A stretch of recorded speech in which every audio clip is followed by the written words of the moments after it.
참 좋으신 하나님 아버지, 오늘도 하나님의 말씀을 듣고 우리의 마음과 생각을 바꾸고 하나님께서 우리 안에서 하나님의 일을 이루어 주시기를 사모하는 사람들이 이렇게 모였습니다. 말씀을 전하는 자도 말씀을 듣는 자도 한 성령으로 충만할 수 있게 도와주시고 하나님이 주시는 지혜와 믿음으로 충만하게 하여 주셔서 주께 칭찬받는 예배, 주께 칭찬받는 교회가 되게 도우시고 인도하여 주시옵소서. 믿음으로 헌금한 손길들을 축복하여 주시고 저들이 일평생 물질 때문에 근심하지 않게 하시고 물질을 의지하지 아니하고 그 모든 것의 주인 되시는 주를 의지하여 사는 기쁨이 충만한 사람들이 다 되도록 우리 모두를 도와 주시옵소서. 오늘 예배도 하나님께서 함께 하시는 귀한 시간이 되게 도와 주시옵소서. 예수님의 이름으로 기도하였습니다. 아멘. 하나님의 말씀은 사도행전 6장 1절에서 7절까지 말씀을 우리 같이 함께 합독하겠습니다. 사도행전 6장 1절에서 7절까지 말씀을 우리 같이 함께 합독하겠습니다. 함께 읽습니다. 시작. 그때에 제자가 더 많아졌는데 헬라파 유대인들이 자기의 과부들이 그 매일 구제에 빠짐으로 히브리파 사람을 원망한데 12사도가 모든 제자를 불러 이르되 우리가 하나님의 말씀을 제쳐놓고 공궤를 일삼는 것이 마땅치 아니하니 형제들아 너희 가운데서 성령과 지혜가 충만하여 칭찬 듣는 사람 7을 택하라.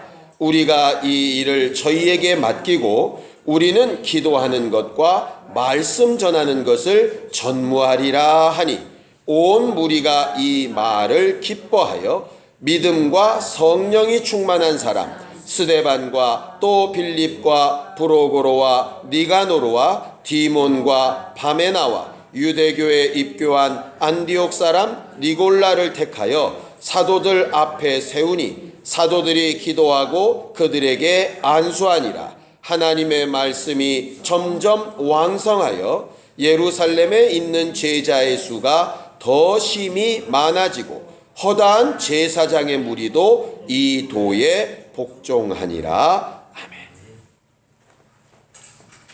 우리 하나님은 천지에 충만하시고 또 우리 모든 사람들을 충만케 하시는 하나님이십니다. 하나님은 천지에 충만하신 분이다. 그가 계시지 않은 곳이 없고 그를 피하여 숨을 곳이 없는 분이다 하는 말이죠. 마치 우리가 사람과 사람 사이에 빈 공간 같아 보이지만 그 빈 공간에 채워진 것들이 꽤 여럿 있습니다. 지금은 빛도 이렇게 채워져 있고 불을 다 끄면 이제 껌껌해지겠지만 그 사이에는 공기도 이렇게 차 있지요.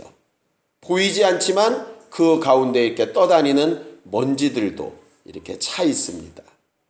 우리가 그것을 못 느낄 뿐이지 우리 주변에 아무도 없는 것 같아도 우리 주변을 가득 싸고 있는 것들이 꽤 많이 있습니다.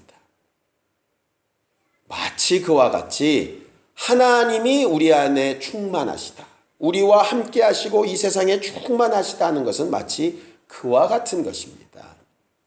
그래서 느끼지 못할 때에는 안 계신 것 같고 안 보인 것 같지만 우리가 정작 빛이 없어 보면 우리 주변을 밝게 비추며 채우고 있었던 빛이 얼마나 중요한지 알게 될 때가 있고 공기가 탁해지거나 부족해지면 우리 주변을 가득 채웠던 그 공기가 얼마나 좋은 것인지 알게 되듯이 하나님의 존재도 알게 되는 때에 정말 그분이 나와 함께 하시고 내 주변을 충만케 해주셔서 우리가 산 것이구나 하는 것을 발견하게 됩니다.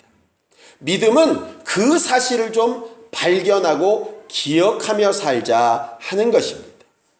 우리가 발견치 못하면 빛이 얼마나 감사한지 모르고 공기가 얼마나 감사한지 잘 모르지요.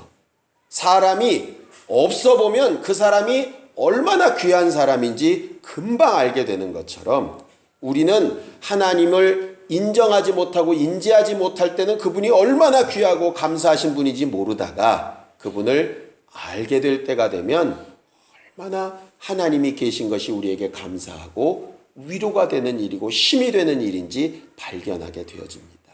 그 일을 위해서 우리가 신앙생활 하려고 하는 것이고 하나님이 계신 것을 인정하고 알아보자고 이야기하는 것입니다. 어쨌든 하나님은 온 천지에 충만하신 분이고 그는 또 모든 것을 충만케 하시는 분이세요. 이 충만이라는 말은 성경에서 꽤 많이 사용하는 말입니다. 특별히 어디에 두고 많이 쓰셨냐면 사람을 두고 굉장히 많이 쓰셨어요. 하나님께서 사람을 지으시고 난 다음에 그 사람들에게 명령하시죠. 생육하고 번성하여 땅에 충만하라. 그리고 그 충만한 수 가운데서 또 영적인 사람이 될 만한 충만한 사람을 선택하시고 이렇게 하나님은 그 충만이라는 얘기를 굉장히 많이 쓰고 있다 이거죠. 오늘 우리가 칭찬받는 믿음을 가진 교회가 되자 6번째 시간을 가지는데요. 오늘은 무슨 얘기를 하고 싶으냐면 충만함을 가진 사람이 칭찬받는 사람이란 얘기예요. 충만함을 가진 사람. 충만이라는 게 뭡니까? 충만. 가득 차다 이런 얘기겠죠. 충이라는 얘기가 원래 가득 차다는 얘기고 만이라는 얘기가 그것도 가득 차다는 얘기니까. 원래는 충만이란 말 자체는 가득 채우고도 남음이 있어서 넘치다 뭐 이런 말입니다. 넘치다. 그러니까는 가득 찬 것에서 넘어서서 그것이 막 넘어서서 다른 이들에게도 막 영향을 미치는 것을 이야기하지요.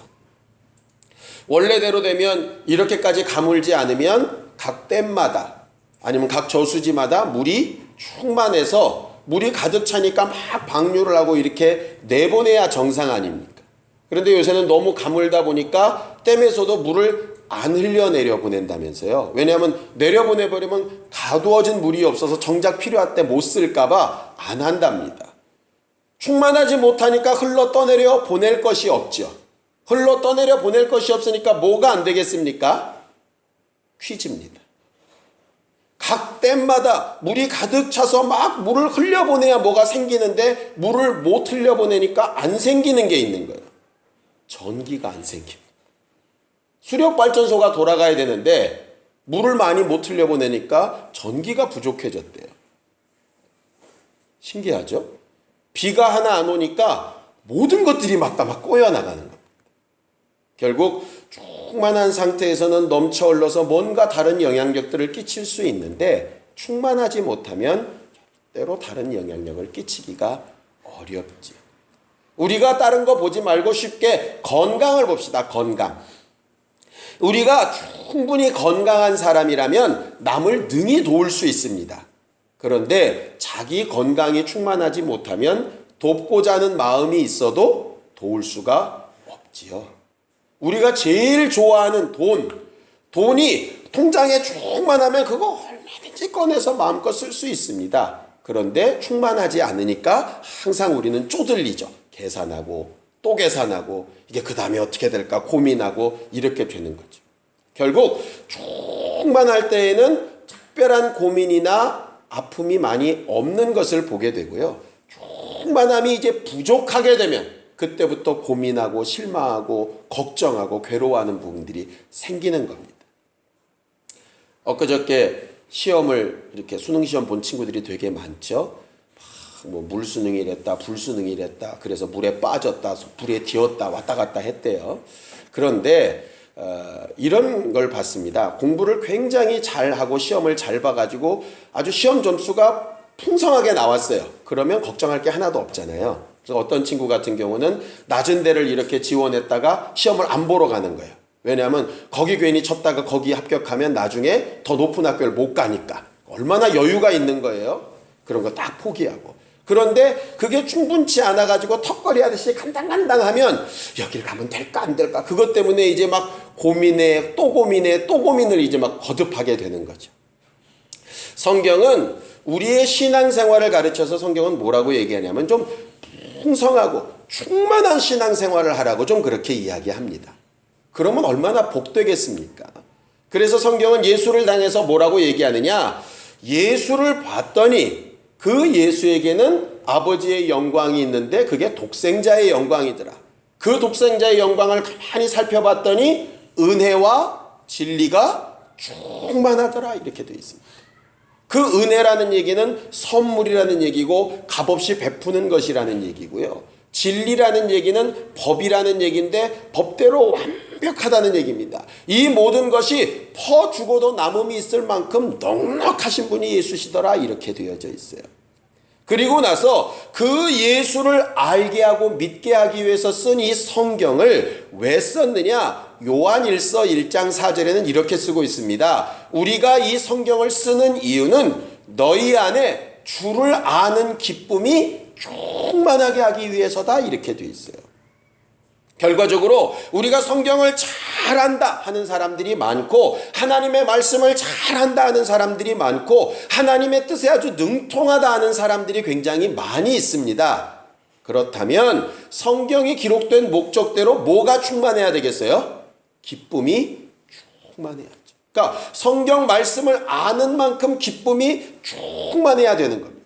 그런데 예수님 시대에 성경을 제일 잘 안다고 했던 바리새인과 사두개인들은 기쁨이 충만했느냐? 그러지 않았어요. 늘 두려움과 걱정과 근심이 충만합니다. 왜? 죄 지을까 봐. 하나님의 말씀을 5개 알았을 때는 5개만 지키면 되는데 6개 하니까 지킬 게 하나 더 늘어난 거예요. 어제 우리 아들놈이 이제 학교에서는 화학 1까지밖에 안 배웠대요. 그런데 이제 대학 논술 시험에는 화학 2까지 나온답니다. 얼마나 황당합니까? 고등학교 3년 동안 배우지 않은 문제가 대학 시험에 나온대요. 그러니까 그것을 누가 요약을 해준다고 요약을 해가지고 열심히 자료를 줬는데 몇 장이 왔느냐? 78장이 왔어요. 막내가 하는 말이 이게 요약이야 교과서야? 이렇게 부르더라고. 어쩌겠습니까? 시간이 없으니까 막 정신없죠. 그런데 정신없이 하는데도 시간이 한계가 있으니까 78장을 어떻게 보겠습니까? 저는 봤더니요 머리가 아프려고 그러더라고요. 막 이상한 막 기호 있고요. 막 내가 진짜 나이 이렇게 먹은 게 정말 감사하다 그런 생각을 처음 들었어요. 내가 저 나이면은 진짜 내가 살기 싫겠다 이런 생각이 들 만큼. 그러더니 걔가 고민하더니 이렇게 얘기합니다. 요 문제는 안 나올 것 같고 요런 건 안 나올 것 같대. 순지맘이에요. 왜냐? 많이 있으니까 할 게 너무 많은 거야. 그러니까 보니까 너무 질려버리는 거야. 근데 자기 뜻대로 탁 갈라놓고 봤더니 요거만 그럴듯하게 요게 나올 것 같다는 거죠. 물론 기도도 그렇게 해줬어요. 하나님 고기만 나오게 해주세요. 그러긴 했는데 무슨 말을 하려는 거 아니냐면 아는 게 많을수록 고민이 많아지는 거예요. 하나님 말씀을 알면 알수록.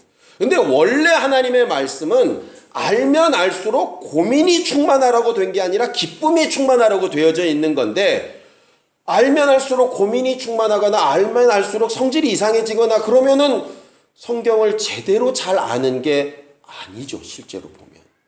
뭔가 부족하게 안다는 거죠. 아까 말한 대로 지식이 좀 부족하고 돈이 좀 부족하고 건강이 좀 부족하면 기쁘지 않고 넉넉하지 않잖아요. 그것과 같이 말씀을 읽고 듣고 배워도 뭔가 안 좋고 불편하고 어렵고 괜히 한 것 같다 이런 생각이 든 것은 실제로는 제대로 다 안 게 아닌 거죠. 그렇게 생각해야 됩니다.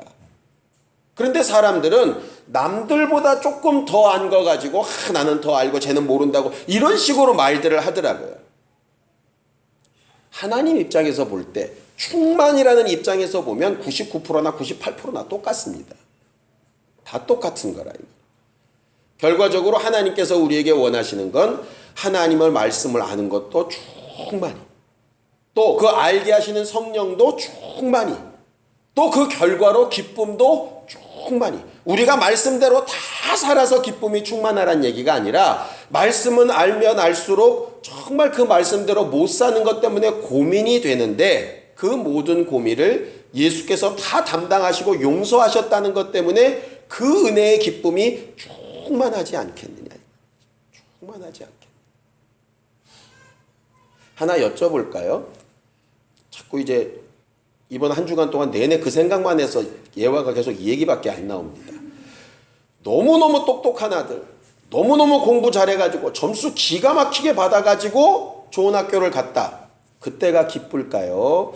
아니면 덜 안쓰럽고 어려운데 뭔가 좀 부족한 것 같고 이게 될까 안 될까 고민하다가 어쨌든 그게 딱 됐을 때 어느 쪽이 더 기쁠까요? 당연히 두 번째가 더 기쁘죠. 신기한 건 앞에가 충만 다 좋은 거니까 앞에가 기쁠 것 같은데 해보니까 아니더라고. 이게 뭔가 좀 부족한 듯 해야 기쁜 거예요. 너무 감사한 부분들이 그때 발생하다 하는 거죠. 우리가 이제 월말에 감사주의를 할 텐데요. 우리가 좋은 것만 부르다 보면 그렇게 감사한 것이 많지 않을 것 같지도 몰라요. 그런데 안 되고 어렵고 힘들고 많은 가정 가운데 그래도 하나님께서 이렇게 하셨다는 걸 보면 정말 기쁘고 감사하지 않겠어요? 하나님께서 주시려고 하는 충만한 기쁨이라고 하는 것이 바로 그 부분이라 이 말이죠. 그러니 어떻게 보면 말씀을 알고 고민하고 하나님을 알아가면서 괜히 알았다 싶고 어떻게 말씀대로 살아보려고 그러니까 잘 안 되고 이런 고난과 어려운 것이 어찌 보면 과정 같은 거예요. 왜? 그 다음에 훨씬 큰 기쁨을 위한 것. 그걸 성경은 예로 뭐를 드느냐? 여자가 아이를 임신해서 해산할 때 굉장히 고통스럽지만 그 고통 끝에 나온 아이를 보고 그 모든 고난을 다 잃어버리고 행복한 것처럼 이렇게 성경은 설명을 한다. 우리의 신앙생활이 결국 그쪽으로 가야 충만한 겁니다. 모든 것이 잘 되고 모든 것이 다 좋아서 충만한 게 아니라 결국 끝이 충만해야 된다. 맨 마지막이 감사로 충만해야 되는 것이에요. 그 일을 하나님께서 기뻐하시고 칭찬하신다 하는 거죠. 예수께서 이 땅에 내려오셔서 우리를 위하여 죽으시고 십자가 지시고 고난당하시고 모든 것을 다 감당하신 다음에 다시 하늘에 오르신 이유는 뭐 때문이냐? 그 충만 때문이라고 성경은 말을 해요. 자, 성경을 보죠. 에베소서 4장 10절입니다. 에베소서 4장 10절 한 절을 같이 읽겠습니다. 에베소서 4장 10절 함께 읽습니다. 시작. 내리셨던 그가 곧 모든 하늘 위에 오르신 자니 이는 만물을 충만케 하려 하심이니라 그랬어요. 예수께서 이 땅에 오셔서 생명을 주시고 고난당하시고 모든 은혜를 베풀어 놓으시고 다시 하늘에 오르신 이유는 우리를 충만케 하려 위함이다. 생명으로 충만케 하려 위함이고 건강으로, 환경으로, 형편으로, 믿음으로 충만케 하시기 위함이라고 분명히 말해놓고 있어요. 그러고 나서 그 충만하기를 원하시는 이 땅에 교회를 두셔서 그 교회의 각각의 직분과 사람들로 또 충만케 하기를 원하시는 겁니다. 이왕 폈으니까 11절, 12절 함께 읽습니다. 11절, 12절 시작. 그가 혹은 사도로, 혹은 선지자로, 혹은 복음 전하는 자로, 혹은 목사와 교사로 주셨으니 이는 성도를 온전케 하며 봉사의 일을 하게 하며 그리스도의 몸을 세우려 하심이라 그랬어요. 거기 성도를 온전케 하다 하는 것이 뭐냐면 다른 이들을 완전하게 세워주다. 봉사의 일을 한다는 것도 내 것을 들여서 남에게 베풀다. 뭐 이런 말이거든요. 결국 남을 세울 수 있는 사람은 결국 본인이 선 사람이 되어야 되니까 충만해야 되고 봉사의 일도 충만해야 가능한 일이라 이 말이죠. 그래서 자, 그 다음에 13절 14절 함께 읽습니다. 시작. 우리가 다 하나님의 아들을 믿는 것과 아는 일에 하나가 되어 온전한 사람을 이루어 그리스도의 장성한 분량이 충만한 데까지 이르리니 이는 우리가 이제부터 어린아이가 되지 아니하여 사람의 괴술과 간사한 유혹에 빠져 모든 교훈의 풍조에 밀려 요동치 않게 하려 함이라 이렇게 되어져 있어요. 결국 충만하지 못한 사람은 어떤 사람? 어린아이와 같은 사람. 충만한 사람이라는 것은 장성한 분량에 이른 사람. 그래서 어지간한 일에 요동하거나 흔들리거나 낙심하거나 포기하지 아니하는 사람. 이렇게 성경은 말을 하고 있죠.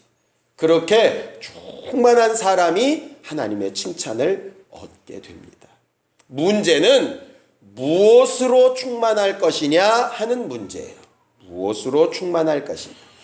오늘 성경 아까 본문에 보면 하나님께서 처음 최초의 교회에 안수 집사를 7명 세우실 때 3가지 조건을 드십니다. 성령이 충만한 사람, 지혜가 충만한 사람, 믿음이 충만한 사람. 이 3가지 충만한 사람을 골라내세요. 맨 마지막에 믿음이 충만한 사람. 그 믿음이 충만한 사람이라고 할 때도 도대체 어떤 믿음을 가져야 될까? 그것도 정말 중요할 것 같습니다. 어저께 프랑스 파리에서 굉장히 큰 일이 일어났죠. 100수십 명이 이렇게 죽었습니다. 그 일을 벌린 사람들도 나름 믿음이 충만한 사람들입니다. 자기 나름대로의 믿음이 충만했기 때문에 그러니 자기 목숨을 버리고 그렇게 어마어마한 일들을 하죠. 과거에 9.11 테러를 일으켰던 사람들도 나름 믿음이 충만한 사람들이었습니다. 충만하다 못해 자기를 터뜨려 죽기까지 이렇게 하잖아요. 우리가 충만한 것 좋고 정말 풍성한 것 좋고 또 기쁨이 충만한 것도 다 좋은데 어떤 기쁨, 어떤 믿음 이런 것들을 좀 오늘 보려고 하는 겁니다. 충만하십시오. 풍성하십시오. 이것이라 할 사람이 누가 있겠어요. 그런데 무엇으로 충만하고 무엇으로 풍성하냐에 따라서 남을 살리는 사람이 되기도 하고 남을 죽이고 자기도 죽이는 사람이 되기도 합니다. 그 잘못된 믿음을 가진 사람들이 특별하게 쓰는 말들이 있더라고요.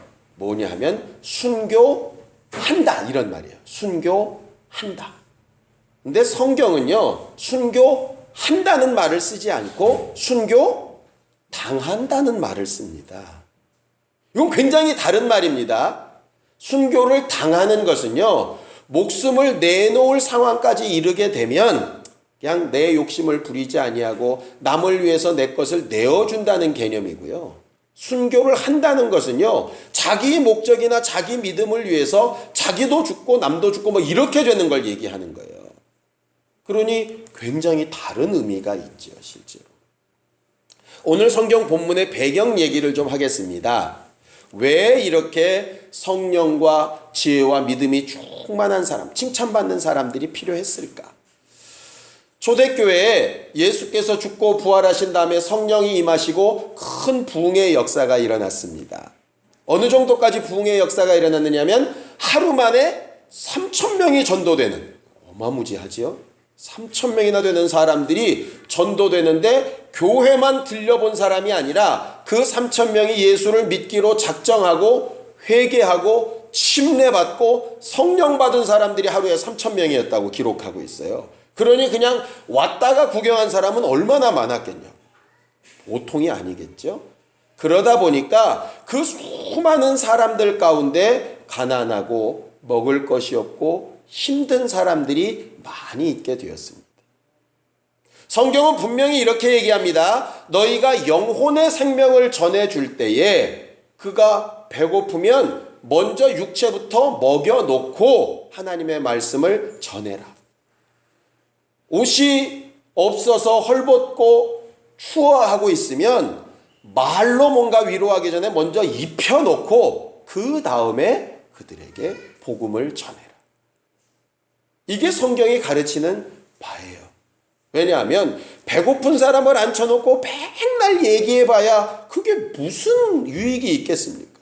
졸려 죽겠는 사람을 붙들고 아무리 좋은 얘기를 해봐야 그게 되겠어요? 눈꺼풀이 무거운데. 결과적으로 성경은 육체를 채우는 게 목적은 아니지만 영혼의 것을, 더 좋은 것을 잘 채우기 위해서 이것을 꼭 하라고 되어져 있습니다.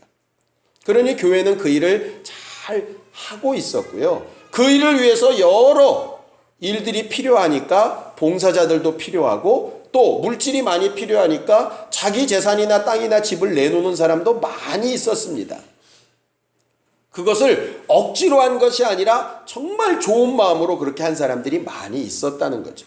근데 그렇게 헌신된 사람보다 누가 더 많았느냐? 도움을 받을 사람들이 훨씬 더 많은 거예요. 우리 세상을 봐도 그렇지 않습니까? 집은 굉장히 많이 짓는 것 같고 가는 데마다 전부 집이에요. 그런데 집 없는 사람은 도대체 왜 그렇게 많은지.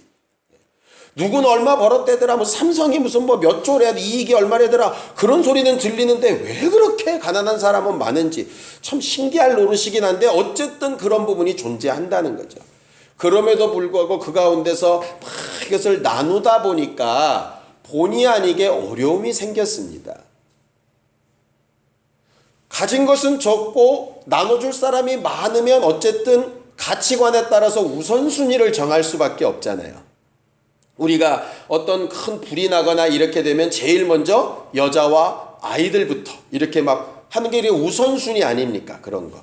약한 자들을 먼저 한다. 그러다 보니까 이제 과부나 이런 고아나 이런 사람들을 먼저 돕기 시작한 거예요. 그러니까 먼저 고아 아이들을 먼저 돕고 그 다음에 과부들을 돕다 보니까 어느 정도 이게 제한이 돼 있으니까 다 못 돕게 되는 거죠.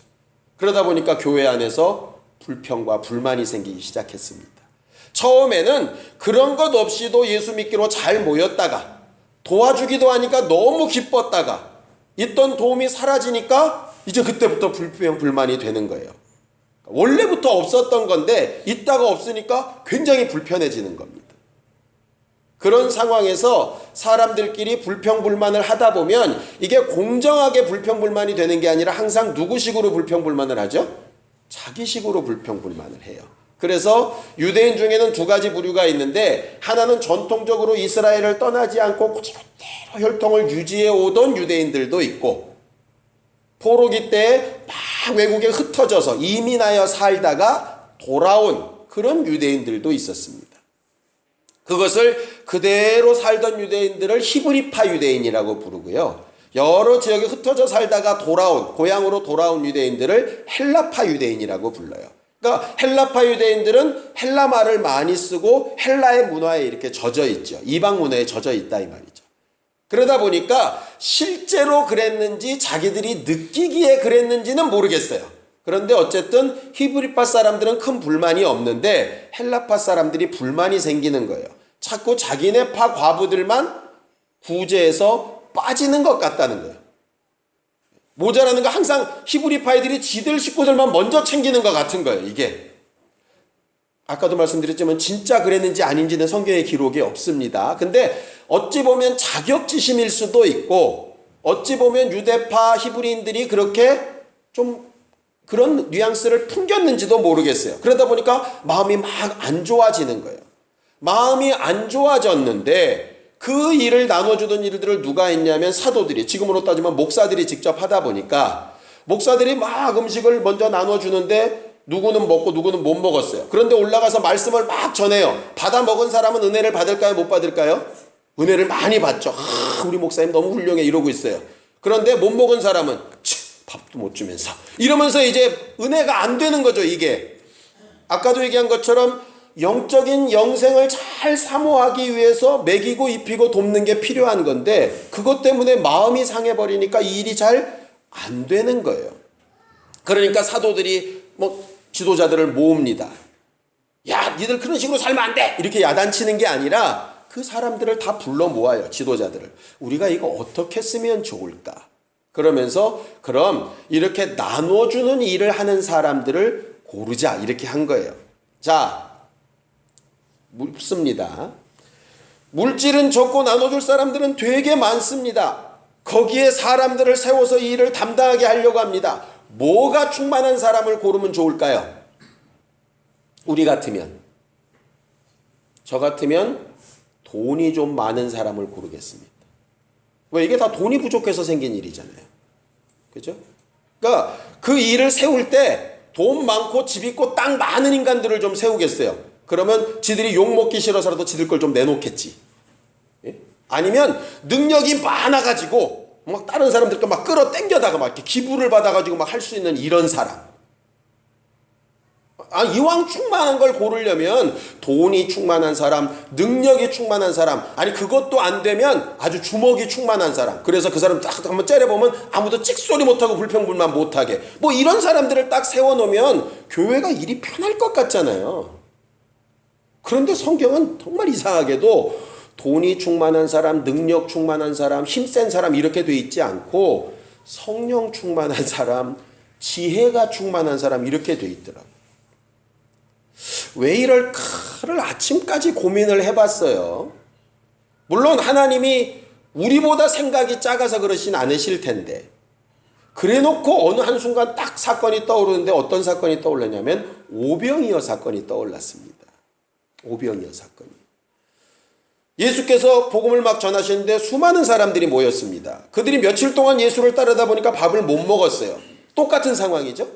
예수께서 얘기하십니다. 제자들한테 너희들이 먹을 것 주어라. 그랬더니 제자들은 뭐라고 얘기하느냐. 예수님, 이 사람들을 먹이려면요 한 사람 1년 연봉만큼의 헌신이 있어야 돼요. 300데나리온이나 되는 그 많은 돈으로 수천만 원을 들여서도 이 사람들 다 못 먹입니다.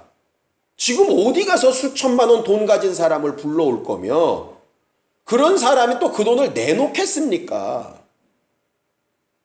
결국 제자들이 썼던 방법이 뭐예요? 딱 저 같은 방법이에요. 돈 많은 놈을 좀 데려다가 남의 돈을 좀 가져다가 이렇게 하잖아요. 근데 예수는 전혀 다른 방법을 얘기하시더라고요. 야, 바깥에서 충원될 거 없어. 그냥 있는 것 갖고 있는 것 가지고. 너 가진 걸로 줘. 그랬더니 가지고 있었던 게 떡 5개랑 물고기 2마리밖에 없었던 거예요.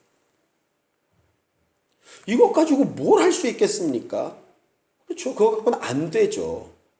안 되니까 이제 하나님의 도움이 필요한 거고 하나님의 능력이 필요한 거예요. 이걸 도울 수 있는 다른 사람이 지금 필요한 게 아니고요. 외부에서 충원돼야 될 다른 능력이 필요한 게 아니고요. 지금 있는 가진 것 요 작은 것을 어떻게 배분하고 어떻게 나누고 어떻게 사용하고 그것을 어떻게 감당하고 하는 그 지혜와 영감이 필요한 거였어요. 예수께서 기도하시고 똑같은 물질을 두고 얘기합니다. 5씩, 10씩, 50씩, 100씩 다 나눠 가져라. 그리고 하늘으로서 기도하시고 다 조그만 숫자를 나눠주시고 너희들이 또 나눠주고 또 나눠주고 또 나눠주고 이런 방법으로 어쨌든 오병이어의 이적을 일으킨 다음에 맨 마지막에 12광주를 다 거두었더니 가득 차다. 거기가 바로 오늘 성경 설명한 충만하다라고 똑같은 단어더라고요. 그랬더니 충만하여졌더라. 그 얘기는 12광주리만 충만했다는 얘기가 아니라 먹은 사람도 충만하고 나눠준 사람도 충만하고 다 충만하게 된 내용이었어요. 그들이 생각했던 것처럼 밖에서 오는 물질이나 밖에서 오는 사람들로 충만해진 게 아니라 자기들 가진 것으로 됐다 하는 것이죠. 물론 거기에 하나님의 능력은 반드시 필요합니다. 그래서 오늘 제자들도 똑같은 방법을 쓰는 거예요. 야, 이 일을 하니까 우리가 돈이 부족하구나. 헌신 더 받자. 이렇게 되는 게 아니라 지금 가진 건 이만큼인데 이걸 가지고 그럼 어떻게 모든 사람이 같이 기쁨이 충만하게 할 수 있을까? 할 수 있는 방법은 단 하나밖에 없다. 성령이 충만한 사람. 그래서 하나님의 마음과 뜻이 충만한 사람. 하나님의 마음을 가지고 이 일을 잘 할 수 있는 사람. 지혜롭게 할 수 있는 사람. 지혜라고 하는 것은 어떤 우선순위를 잘 정하는 능력이라는 뜻이거든요. 그래 놓고 재밌는 것이 뭐냐면 7명 안수집사들의 이름들이 다 하나같이 유대파 이름이 아니라 헬라파 이름들이었어요. 지금 불평불만이 어디서 났습니까? 헬라파에서 문제가 났어요.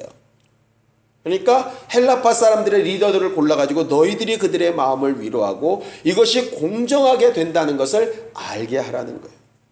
이 사실 이후로 그들이 돈이 굉장히 많아지고 풍족해져서 구제가 어려움이 없었을까요? 계속 있었을 겁니다. 그런데 그들이 자격지심으로든 우리가 스스로 정말 잘못 대우받고 있다는 마음이 싹 사라지게끔 일을 했다는 거죠.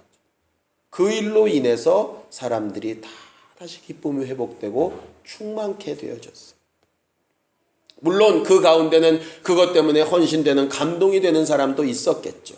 그러나 하나님의 교회가 썼던 제일 좋은 방법은 이 문제를 해결하기 위해서 어떻게 뭐 다른 것들을 끌어들여다가 뭘 해야 되겠다 이렇게 생각하는 게 아니라 그 안에서 그 사람들 가운데 성령과 지혜가 충만하고 믿음이 충만한 자들 가운데서 그 일을 어렵고 부족한 가운데서라도 기쁨이 충만한 방향으로 잘 사용하고 쓸 수 있는 사람들로 바꿔나갔다 하는 거죠.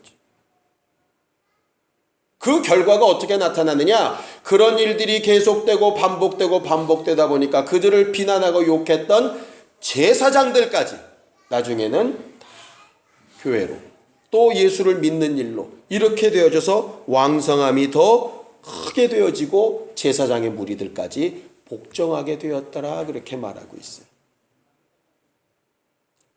우리가 칭찬받는 믿음을 가진 교회가 된다는 게 과연 무슨 뜻일까? 처음에 우리가 백부장의 믿음을 봤죠. 백부장은 자기가 가진 능력 하나도 없었습니다. 그런데 뭘 있었냐면 자기 종을 정말 사랑하는 마음이 있었어요. 그래서 예수께 와서 예수의 능력이 필요하다는 것을 그렇게 간구했었죠. 수로보니게 여인도 자기 딸을 어떻게 할 수 있는 방법이 하나도 없었지 않습니까? 그런데 그 딸을 너무 사랑하는 마음이 있어서 예수께 와서 그 딸을 위하여 온갖 비난과 또 창피를 당하면서도 그 일을 잘 감당하지 않더냐. 우리가 봤던 오늘 이 7 집사라고 하는 사람, 그 집사라고 하는 말이 무슨 뜻이냐면 먼지를 뒤집어 쓰다, 욕을 먹다, 이런 말입니다. 무슨 얘기겠어요? 하나님의 사람, 사도들이 말씀을 전하려다 보니까 물질이 부족해서 제대로 하지 못한 일 때문에 욕을 사도들이 먹었거든요. 그러다 보니까 하나님의 말씀이 전하는 일에 어려움이 생긴 거죠. 그러니 집사들을 세운 것은 결국 대신 뭘 먹으란 얘기예요? 욕 먹으란 얘기죠. 하나님의 말씀이 들어가는 일에 결격 사유가 생기지 않도록, 방해거리가 되지 않도록 차라리 내가 욕을 먹고 그 일이 잘 되도록, 예수께서 마치 십자가를 내가 지고 너희들이 잘 되도록 이렇게 하신 것과 똑같은 상황이라 이 말이에요. 그런데 우리의 생각대로 하다 보니까 문제가 생기면 외부의 물질을, 외부의 사람을, 더 능력 있고 나은 사람을 이렇게 자꾸 불러다가 채우려고 하다 보니까 문제가 해결되고 충만하게 되는 게 아니라 더 어려워지고 더 헷갈리고 더 빠그라지게 되는 거예요. 대신 욕먹는 직분으로 세웠는데 욕을 먹으려 하지 않고 정말 드러내고 자기를 내세우려고 하다 보니까 모든 일이 버그러지게 되는 거예요. 결국 성경에서 원하는 칭찬받는 믿음은 장성해지면 장성해질수록, 나아지면 나아질수록, 직분을 맡으면 맡을수록 도리어 감당하고 먼지 뒤집어 쓰고 있는 것 가운데서 어떻게 지혜롭게 잘해서 마음을 안 상하게 할까에 정말 집중해야 되는 것이 그 직분인데, 그렇지 않고 가진 것 자랑하고 옆에 있는 것 끌어다가 드러내고 이렇게 하다 보니까 이제 문제가 생기게 된다. 우리가 가진 것 다 부족하죠? 우리가 가진 지식도 건강도 물질도 다 부족합니다. 우린 더더군다나 작은 교회라서 할 수 있는 일도 여력도 참 많이 부족합니다. 그럼에도 불구하고 하나님 이것 갖고 안 됩니다, 봐주시고 도와주시고 이거 말고 정말 우리가 할 수 있는 것 가운데 성령과 지혜로 충만해서 하나님이 하라 하시는 일들을 어렵고 힘들지만 감당해 나가는 일들이 계속 되다 보면 그게 정말 칭찬받는 믿음이 될 것 같아요. 많은 사람들이 이렇게 기도합니다. 하나님 정말 예배 갈 수 있는 환경을 좀 바꿔주세요.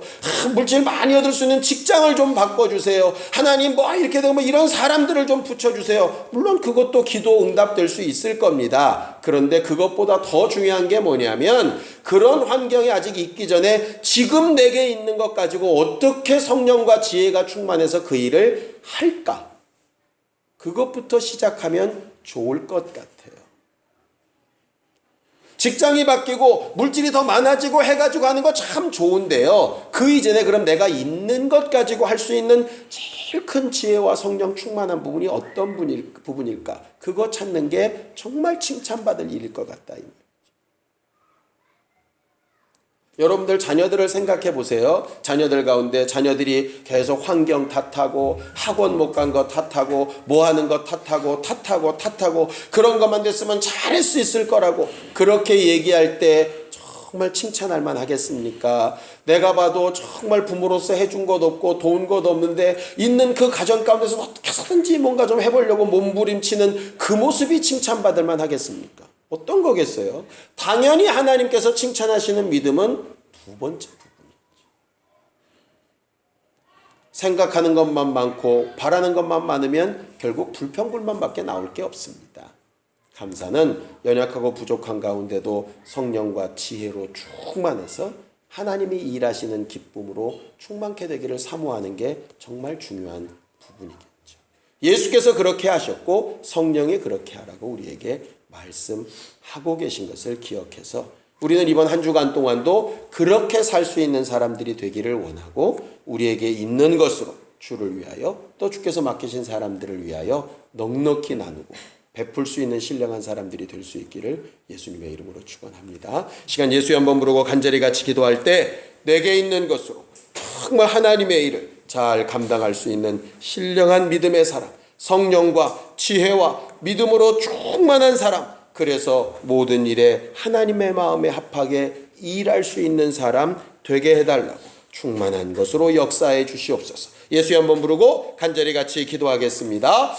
하나님 아버지, 우리를 충만케 하시기 위하여 예수를 보내시고 또 성령을 보내시고 오늘도 말씀이 생각나게 하시고 어떻게 생각하고 선택하며 행동해야 될 것을 늘 가르치시기 원하시오니 우리 안에 기쁨이 충만하기 위하여 주의 말씀을 잘 알고 분별하며 깨닫고 순종하여 십자가를 지듯 하나님의 말씀대로 행하는 신령한 우리 모두가 다 되게 도와주시옵소서. 우리는 상황이 바뀌고 환경이 바뀌고 형편이 바뀌고 뭔가 채워지는 것이 있으면 할 수 있겠다고 말하고 있지만 하나님께서 우리에게 바라시고 원하시는 칭찬하시는 믿음은 있는 그 자리에서 성령을 의탁하고 주님 주시는 지혜로 제대로 잘 선택하고 부족한 가운데도 정말 공평과 의로운 것으로 하나님의 뜻을 이루며 하나님이 기뻐하시는 일들을 나타내며 성도들을 평안케 하고 하나님의 교회를 든든히 세워가는 것이라. 아버지 하나님, 우리가 다 각각 주님의 교회이오니 자기의 믿음을 바로 세우고 신앙의 모습을 바로 세우고 성령을 쫓아 승리하는 영적 생활에 온전케 되어주는 우리 모두들이 다 되게 도와주시옵소서. 각각의 가정도 그 자손들도 저들이 꿈꾸며 소망하는 일들도 하나님께서 공급하시는 힘으로 형통하여 충만한 역사들을 보게 하여 주시옵시고 그 가운데서 불평하고 불만하게 만들고 낙심하고 실망하게 만드는 원수들의 모든 방해들이 떠나가는 역사들을 분명히 볼 수 있게 인도하여 주시옵소서. 예수님의 이름으로 기도하였습니다. 아멘. 이제는 우리 주 예수 그리스도의 은혜와 하나님 아버지의 극진하신 사랑과 성령님의 감동하시고 역사하시며 지혜롭게 하시는 충만한 은혜가 하나님 앞에 성령과 지혜와 믿음으로 충만하기를 원하는 모든 주 예수의 사람들 위해 이제부터 영원까지 함께 있을지어다. 아멘.